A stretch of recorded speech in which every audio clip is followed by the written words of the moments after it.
This question comes from Alan, who asks, if every human somehow simply disappeared from the face of the Earth, how long would it be before the last artificial light source would go out? We'll start with the obvious. Most lights wouldn't last long because the major power grids would go down relatively quickly. Without people, there would be less demand for power, but our fridges and air conditioners and lava lamps would still be running. Fossil fuel plants, which supply the vast majority of the world's electricity, require a steady supply of fuel, and their supply chains do involve people doing things. As coal and oil plants started shutting down in the first few hours, other power sources would get hit with that extra load. This kind of situation is difficult to handle even with human guidance, and the result would be a rapid series of cascading failures leading to a blackout of all the major power grids. Nuclear reactors, of course, don't require a steady supply of fuel. One reactor operator I talked to said that if their core settled into low power mode, it could continue running almost indefinitely. A cube of uranium contains about 6 million times as much stored energy as a similar-sized cube of coal. Unfortunately, although there's enough fuel, most nuclear reactors wouldn't keep running for long. As soon as something went wrong, the core would go into automatic shutdown. Every part of a reactor control system is designed so that a failure causes it to rapidly shut down. This would happen quickly. Many things can trigger a shutdown, but the most likely culprit would be the failure of the power grid. However, plenty of light comes from sources not tied to the major power grids. Let's take a look at a few of those and when each one might turn off. Many remote communities, like those on far-flung islands, get their power from diesel generators. These can run until their tanks run out of fuel, which in most cases could be anywhere from days to months. Off-grid generating stations that don't need a human-provided fuel supply would be in better shape. Geothermal plants can run for a fair bit of time without human intervention. According to the maintenance schedule for the Svartsengi Island geothermal plant in Iceland, every 6 months the operators must change the gearbox oil and re-grease all electric motors and couplings. Without humans to perform these sorts of maintenance procedures, some plants might run for a few years, but they'd all succumb to corrosion eventually. Lights relying on wind power would last a bit longer. Wind turbines are designed so that they don't need constant maintenance for the simple reason that there are a lot of them and they're a pain to climb.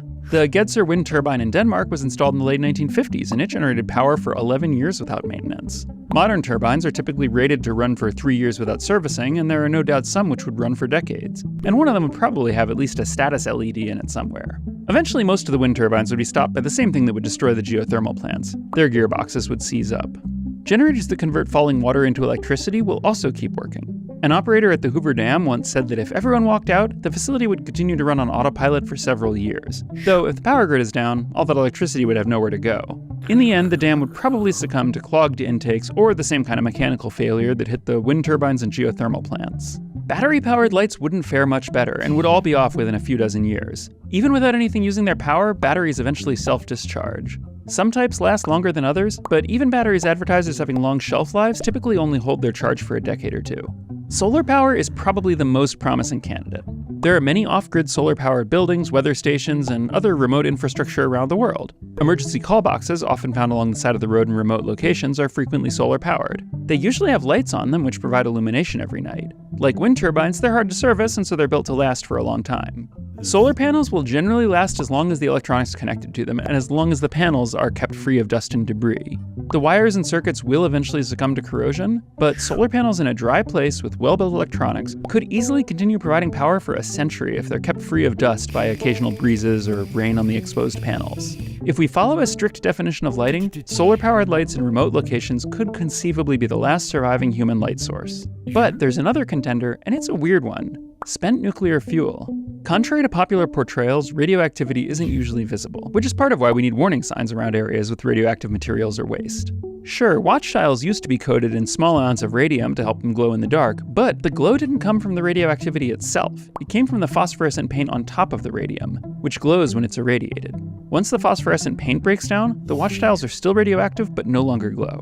Watch dials, however, are not our only radioactive light source. When radioactive particles travel through materials like water or glass, they emit light through a sort of optical sonic boom. This light is called Cherenkov radiation, and it's seen in the distinctive blue glow of nuclear reactor cores. Some of our radioactive waste products, such as cesium-137, are melted and mixed with glass, which cools into a solid block before being wrapped in more shielding for transport and storage. And in the dark, these glass blocks glow blue. Cesium-137 has a half-life of 30 years, which means that 2 centuries later, the blocks will still be glowing with 1% of their original radioactivity. Since the color of the light depends only on the particle decay energy and not the amount of radiation, it will fade in brightness over time, but keep that same blue color. And thus, we arrive at our answer. Centuries from now, deep in concrete vaults, the light from our most toxic waste will still be shining.